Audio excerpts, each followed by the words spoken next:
मित्रों नमो नारायण।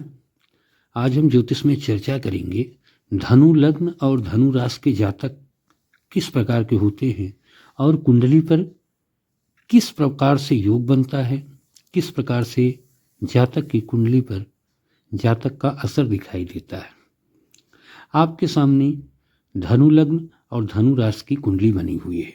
जैसा कि मित्रों आप लोग पिछले वीडियो में जान चुके होंगे कि धनु राशि और धनु लग्न किस प्रकार से कुंडली में हम देख लेते हैं। देखिए 9 लिखा हुआ है, चंद्रमा है, धनु लग्न भी है, धनु राशि। अब आइए इस कुंडली में आपको एक योग दिखाते हैं, गज केसरी योग। चंद्रमा से 10वें स्थान पर गुरु बैठा हुआ है, कन्या की राशि में बैठा हुआ है। मित्रों चंद्रमा से 10वें यानी केंद्र राशि, केंद्र भाव कौन सा भाव होता है? पहला, चौथा, 7वां और 10वां। चंद्रमा से जब 10वें गुरु बैठता है या चंद्रमा से चतुर्थ गुरु बैठता है, चंद्रमा से 7वें गुरु बैठता है तो उसको गज केसरी योग कहते हैं। मित्रों गज केसरी योग में पैदा हुआ जातक संघर्ष करने में सक्षम और इन केन प्रकारेण अपने जीवन के लास्ट मोमेंट तक सारी चीजें अपनी उपयोग की प्राप्त कर लेता है।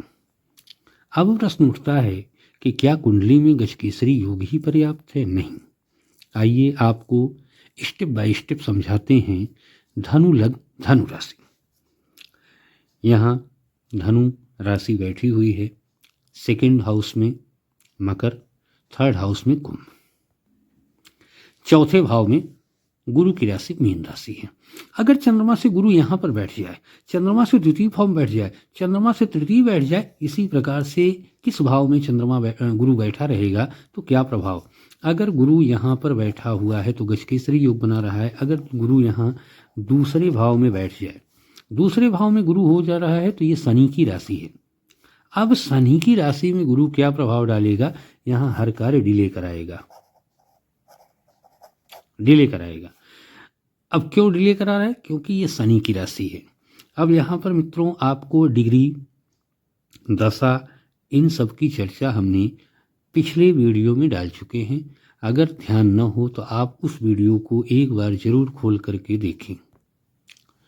और अब यहाँ गुरु बैठा रहेगा तो धनु राशि के लिए बहुत अच्छा फल नहीं देगा। अब आइए हम चर्चा करते हैं धनु राशि की ढैया की। अभी इसी जनवरी में धनु राशि पर ढैया शुरू होने जा रही है।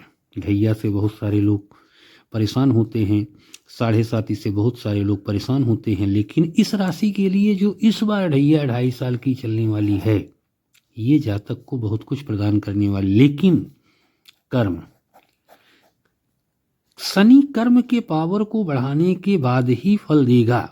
कभी कभी किसी की कुंडली में जो भाग्य की चर्चा हम लोग करते हैं, ये कहते हैं कि भाग्य पर आधारित है, प्रारब्ध पर आधारित है। जी नहीं,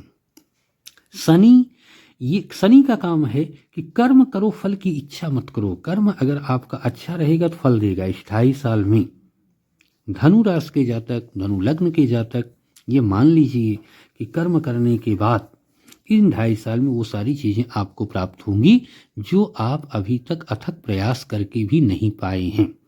अब आइए हम चर्चा करते हैं कि धनु राशि के जातक कौन सा व्यवसाय करें। व्यवसाय भाव का स्वामी 7वां भाव देख रहे हैं, मिथुन राशि में विराज, मिथुन राशि में देखना पड़ेगा कि मिथुन का स्वामी बुध कहाँ बैठा हुआ है।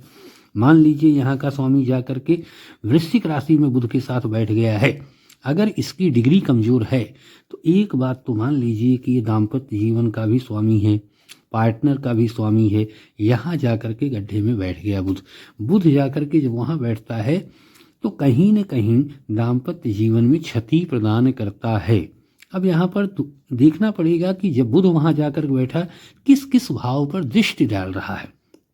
पहली दृष्टि यहाँ, दूसरी, तीसरी, चौथी दृष्टि जब माता के भाव पर दिखाई दे रहा है, 4th भाव पर जहाँ गुरु की राशि बैठी हुई है। अब गुरु से बुध की हमें ये देखना पड़ेगा मित्रता है अथवा शत्रुता है, या जिस राशि में देख रहा है वहाँ पर शत्रुता है कि मित्रता है। इसके लिए डिस्क्रिप्शन में हमने एक वीडियो डाला हुआ है, उसको आप शत्रुता और मित्रता भी जरूर पढ़ें। तो यहाँ शार्ट में आपको बताएंगे तो आपको आसानी होगी। ऐसे जातक को अपनी वाणी से संबंधित व्यवसाय, किताब से संबंधित व्यवसाय, फिल्म मेकर से संबंधित व्यवसाय, ये व्यवसाय इस समय ये लोग करें तो ज़्यादा फायदा देगा।